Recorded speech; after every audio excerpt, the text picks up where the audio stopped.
young female mechanic fixes a biker's Harley and suddenly loses her job. But what followed left everyone stunned. "Grab your tools and get out of my shop, now!" Fernando's furious voice roared through the garage, sharp enough to make customers in the lobby look up from behind the glass. "You're done here for disobedience and putting our clients at risk." Camilla froze. 24 years old, 6 years of experience, and still holding the wrench she had just used to repair the Harley-Davidson of the desperate rider who'd rushed in minutes earlier. Around her, 5 male co-workers kept their heads down, pretending to be busy. The only sound was the steady hum of machinery in the background. "Fernando," she said, her voice calm, almost quiet, in sharp contrast to his rage. "I just helped a father reach the hospital to see his daughter. Anyone with a heart would have done the same." "Anyone decent," Fernando snapped, pointing at her, his face crimson with anger, "would have followed the rules.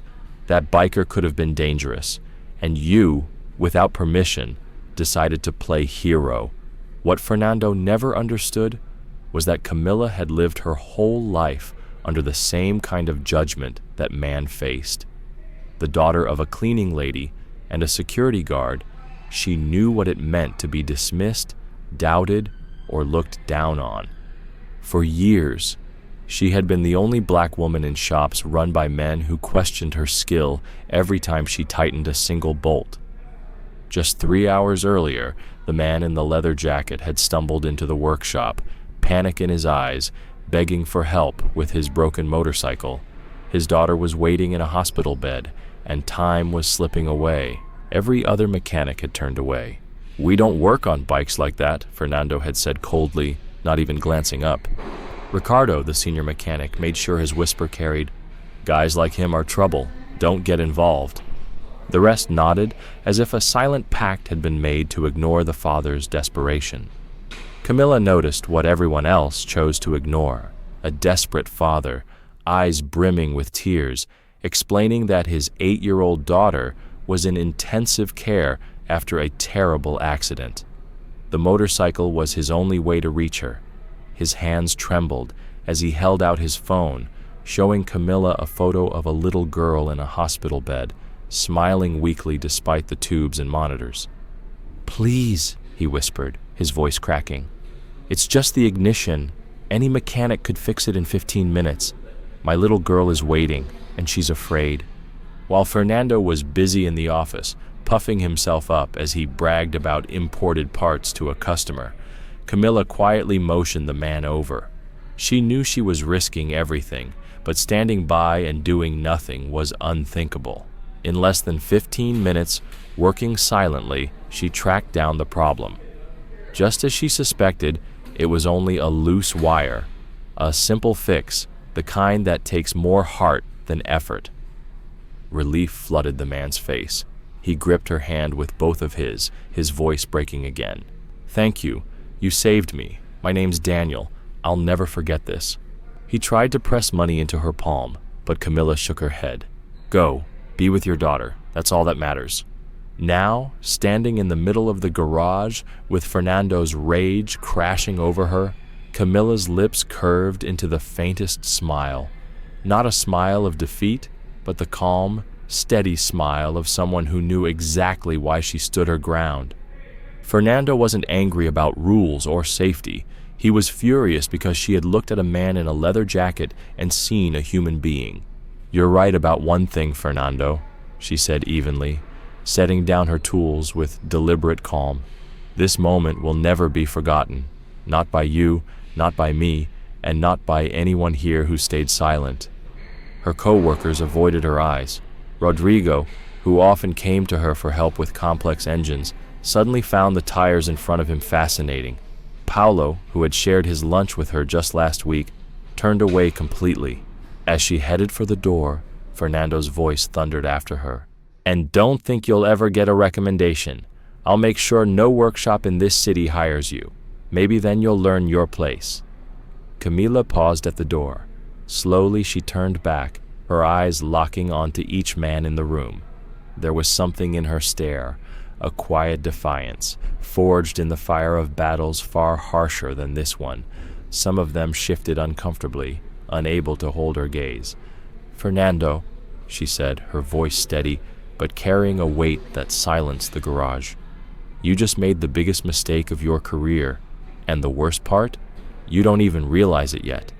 If you've been following this story of resilience and justice, stay tuned, because what happened after that day would not only change Camilla's life forever, but also unravel secrets that would leave Fernando questioning every choice he had ever made." 3 days later, Fernando was still basking in the glow of what he called his victory. He repeated the story to anyone who would listen, proudly painting himself as the boss who put his mechanic in her place. Over lunch at a local restaurant, he sliced into his steak with gusto, laughing loudly. "You should have seen her face," he boasted to colleagues from other garages. "I told her straight, she'll never work in this town again. People need to understand, I run a workshop, not a charity." Ricardo, who had stood by during the dismissal, forced a nod of agreement, though deep down he knew Camilla had fixed engines he himself couldn't even diagnose. Paulo, her co-worker of 2 years, chuckled weakly, trying to bury the memory of all the times she had saved him from mistakes with customers. Meanwhile, Camilla was walking the streets of downtown, determined but facing doors that closed one after another. At the first shop, the manager's polite smile froze the moment she mentioned where she had worked before. "Oh, you were at Fernando's place?" His tone shifted instantly. "He called yesterday, said you had attitude problems. I'm sorry, but we don't have anything available." At the 5th workshop, she didn't even get the chance to explain. The manager at the door cut her off with a single cold sentence. "We don't hire people with a record of disobedience." Camilla had always known a day like this would come. She grew up watching her mother, Dona Rosa, lose job after job for not fitting the company profile. It was just a polite way of saying that a black woman who dared to question unsafe practices was not welcome. At 12 years old, Camilla had found her mother weeping in the kitchen after being falsely accused of theft by a supervisor, only for that same supervisor to later discover she had left her purse in the car. That night, Dona Rosa wiped her tears and told her daughter, "Camilla, in this world, people like us have to be 3 times better to get half the recognition, but that doesn't mean we bow to injustice in silence." Those words became the compass that guided Camilla's life. It was why she chose mechanics, working days as a shop assistant and studying engines late into the night. She knew she would always have to prove herself. What she didn't expect was that doing the right thing would be treated like a crime. That same Friday, Fernando received a call that made his chest swell with pride. It was James Morrison, the powerful owner of a chain of elite repair shops. "I hear you run a tight ship," Morrison said smoothly. "I don't tolerate employees who challenge authority. I want managers who enforce discipline." Fernando sat taller in his chair, grinning. "You can rely on me, Mr. Morrison. Just this week I dealt with a case like that. An employee thought she could ignore procedures. I reminded her who's in charge." "Excellent," Morrison replied. "We'll set a meeting for next week." As Fernando mentally celebrated what he believed was the next step in his career, Camilla sat in the small apartment she shared with her mother, quietly working on her laptop, but she wasn't searching job boards. For 6 years under Fernando's management, she had carefully documented everything, every discriminatory remark, every mistreated customer, every shady practice. She hadn't collected it out of spite, but out of survival. Dona Rosa's advice echoed in her head. People like us always need proof when confronting injustice. Now, as she organized screenshots, recordings, and detailed notes with names and dates, Camilla realized something chilling. She was holding evidence powerful enough to shake Fernando's world to its core. Camilla's phone buzzed. It was Daniel, the biker she had helped just days earlier. "Camilla, I heard you were fired because of me." His voice was heavy with guilt. "That's not right. I want to make it up to you." "Daniel, you don't owe me anything," she replied softly. I did what any decent person would have done. Maybe, he said after a pause, but not everyone loses their job for doing the right thing. And there's something else you should know, something about who I really am. Can we talk in person? That same night, Fernando slept soundly, confident that the problem of Camila was behind him. He couldn't imagine that, only a few miles away, a meeting was about to set in motion the very nightmare that would destroy his carefully polished reputation. What Fernando never understood was that every act of humiliation only forged Camila's resolve into something stronger, a quiet, unshakable force that no threat could break. The cafe was nearly empty when Camila walked in the next morning. Daniel was already there, but this time without his leather jacket. In a crisp blue shirt, he looked more like an executive than the desperate biker she had met 3 days earlier. Only the tattoos on his forearms betrayed the truth. "How's your daughter?" Camila asked as she sat down. "Better," Daniel said with relief. "Thanks to you."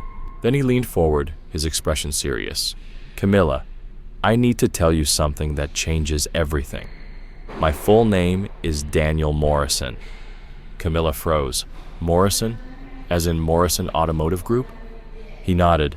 "My father is James Morrison, the owner of the chain that's about to strike a partnership with Fernando's shop." Her eyes widened. Daniel continued, his voice low. "My father doesn't know I ride motorcycles.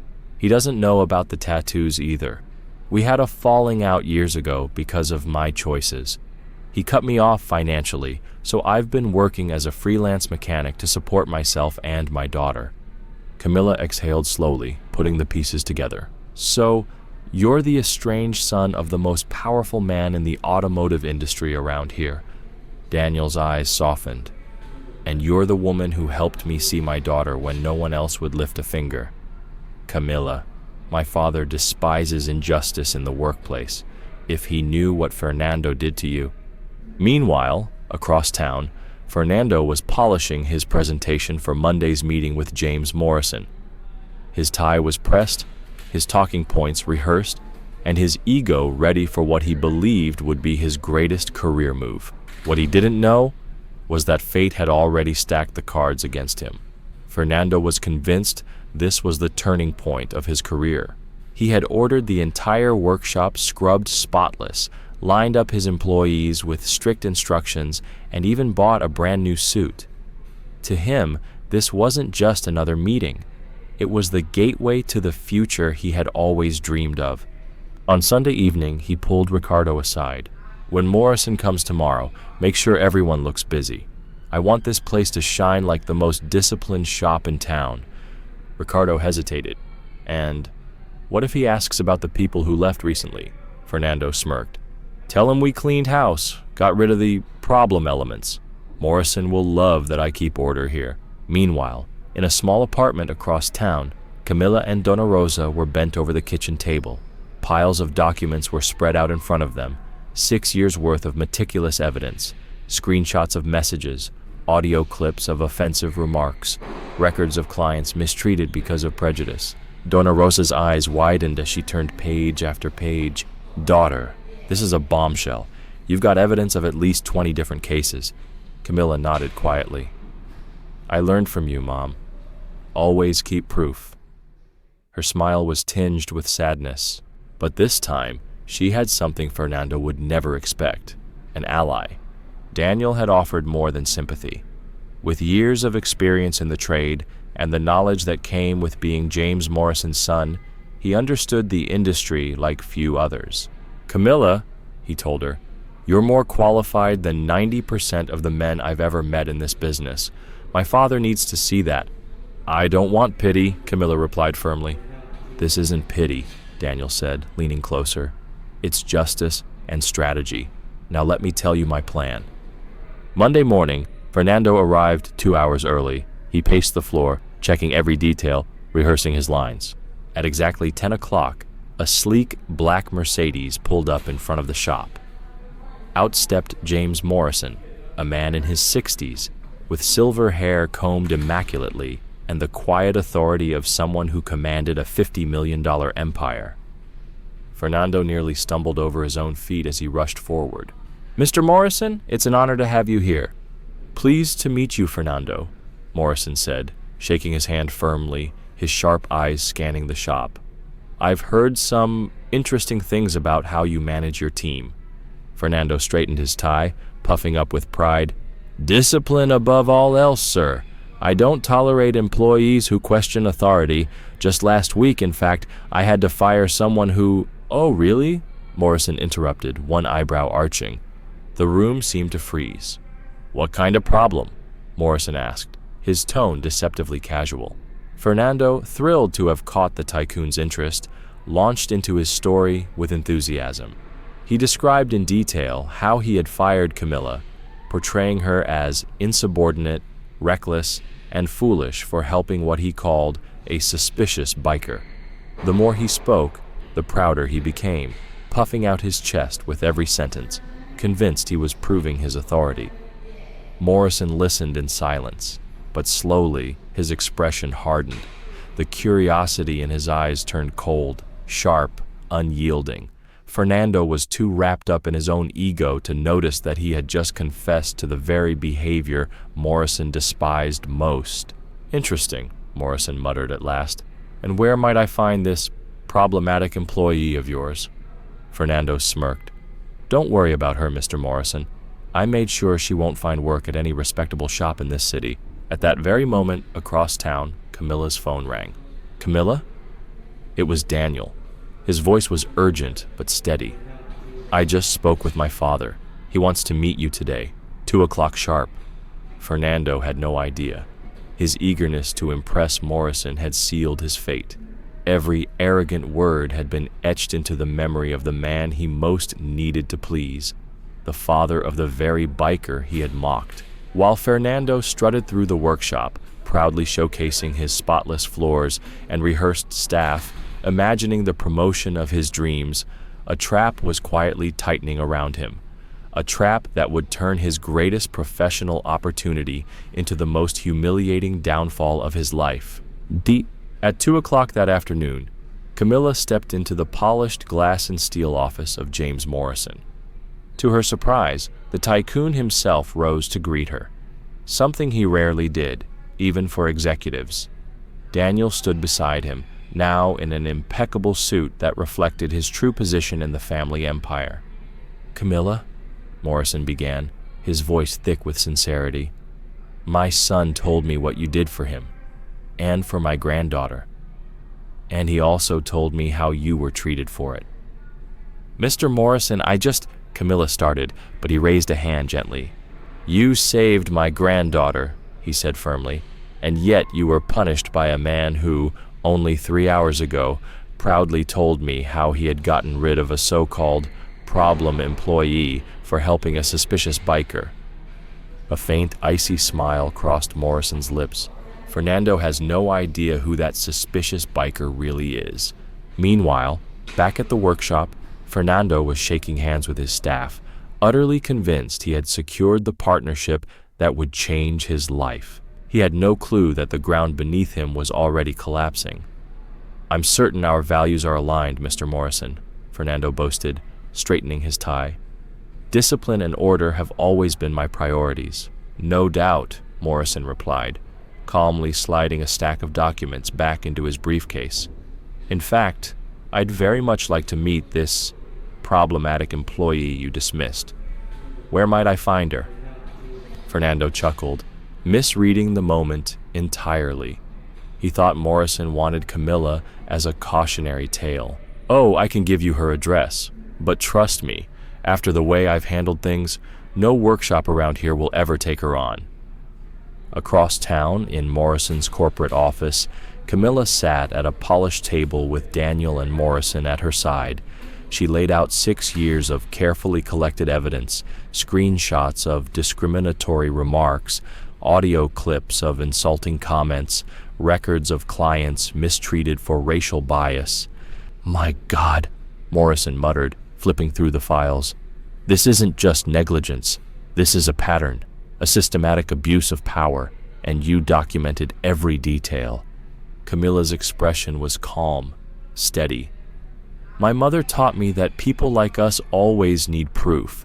Fernando thought I was just another mechanic. He never knew I had a degree in business and that I'm studying law at night.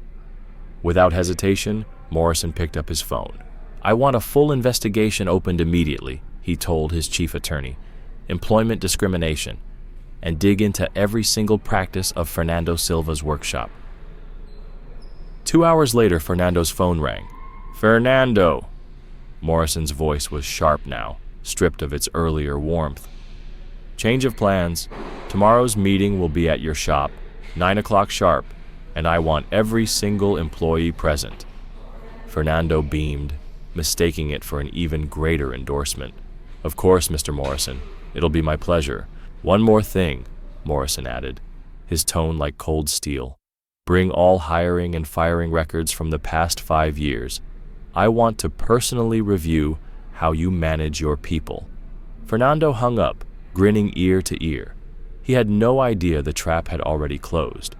He spent the evening barking orders, demanding every mechanic arrive early, uniform spotless, tools gleaming.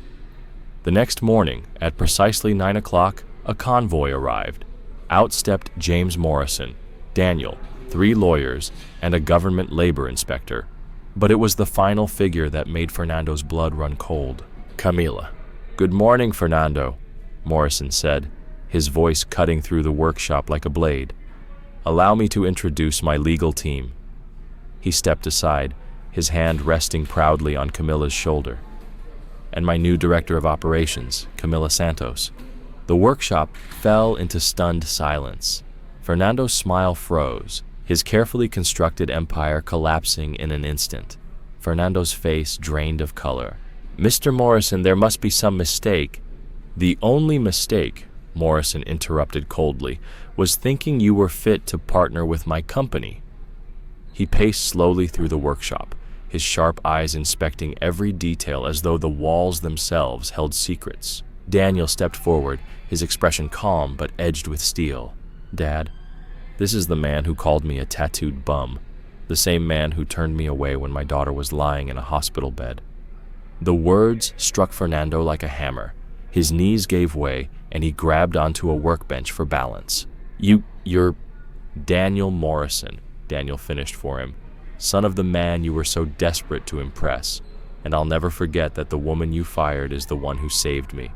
At that moment, the labor inspector opened a folder thick with documents. Mr. Silva, she said firmly, based on the evidence presented, your workshop is being charged with systemic discrimination. The fines total 300,000 reais. Camila finally stepped forward, her voice calm but resonant with authority. For 6 years, Fernando, you treated me as less than my peers. You mocked my skin color. You questioned my skills. You paid me 20% less than men who were less qualified than me. She opened her laptop and turned the screen toward him. I documented everything, every insult, every slight, every customer you denied service because of prejudice, dates, times, witnesses. It's all here. Ricardo and Paulo, trying to slip out unnoticed, were intercepted by one of Morrison's lawyers. You're both key witnesses, the attorney said coldly. You're not going anywhere. Morrison turned back to Fernando, his voice brimming with disdain. Not only did you lose an extraordinary employee out of sheer prejudice, but you also revealed your true character to the worst possible person. Consider the partnership canceled. He picked up the contract, tore it cleanly in two, and let the pieces fall onto the oil-stained floor. And I will personally make sure every shop in this region knows exactly who you are and what you've done. Fernando opened his mouth, but only broken syllables came out. His skin was ghostly pale, beads of sweat running down his face. The empire he had spent years building had collapsed in less than 10 minutes. Then Morrison turned toward Camila. Your first decision as the new owner of this workshop, Morrison said, his voice cold and commanding, will be what to do with the former manager. Fernando's knees nearly gave out. Oh, owner, he stammered. I'm buying this place, Morrison replied without hesitation, and Camila will be responsible for transforming it into a model of what a workplace should be. Camilla's gaze lingered on Fernando before she turned to address the other mechanics. Her tone was steady, resolute. You all have a choice. You can stay and learn to work in an environment built on mutual respect, or you can follow Fernando's example. The silence in the room was broken only by the sound of Fernando being escorted out, clutching a small box of his belongings. For Camilla, the moment wasn't just personal victory, it was a symbol, proof that change was possible, that the cycle of prejudice could be broken. Sometimes, she thought, the universe delivers justice in the most poetic way imaginable. 6 months later, the workshop that once reeked of discrimination had been reborn. The floor was the same, the tools were the same, but the air was different, charged with dignity, pride, and possibility. Camilla had hired 3 female mechanics and 2 young black graduates fresh out of technical school. The team was now diverse, skilled, and motivated. Productivity soared by 40%, and the waiting list stretched 3 weeks long. "Boss, we just got another 5-star review on Google," Roberto announced one morning. He was one of the few who had chosen to stay, and had formally apologized for his silence the day Camilla was fired. The customers said they've never been treated so well in a repair shop. Even Paolo, once too afraid to speak up, had become one of the loudest advocates of Camilla's leadership. During a coffee break, he admitted, "I've worked here for 5 years, and I've never felt this proud of what we do. Thank you for giving me another chance." The most profound change, however, unfolded between Daniel and James Morrison. The father and son, once divided by lifestyle and pride, now stood side by side, working to expand the business. Daniel had officially taken charge of a new division dedicated to supporting independent mechanics and small family-owned shops, bridging the very gap that once divided him from his father. "You know," Morrison told Camilla during a routine visit, "my son has taught me more about leadership in the past 6 months than I learned in 30 years of business, and it all began with your courage to help a stranger." Meanwhile, Fernando lived a very different reality. His empire was gone, his reputation ruined. No workshop would take his calls, no investor trusted his name. He sat alone in a modest apartment, staring at the faded logo of the shop that once bore his pride, now rebuilt under Camilla's leadership into everything he could never imagine. Justice at last had been served. Fired without references, drowning in lawsuits, and humiliated on social media after a video of the confrontation went viral, Fernando had been reduced to a shadow of the man he once pretended to be. Ironically, he now worked as a junior mechanic in a small suburban garage, under the supervision of a young black foreman who wasted no time making the rules clear. "Everyone here is equal. If you can't handle that, the door is right there." Ricardo, once Fernando's silent ally, fared no better. Word spread quickly through Morrison's network, and no shop wanted to be associated with a man tied to the old regime of prejudice. Doors closed for him just as easily as they had once closed for Camilla. Meanwhile, Camilla's workshop had become a symbol. Business schools sent students to study her model of leadership. Professors pointed to the numbers, productivity up 40%, record profits, but it was the culture that impressed them most. "The secret," Camilla told a classroom full of future managers, "isn't just hiring people who look different. It's building an environment where difference is strength, not a problem to be fixed."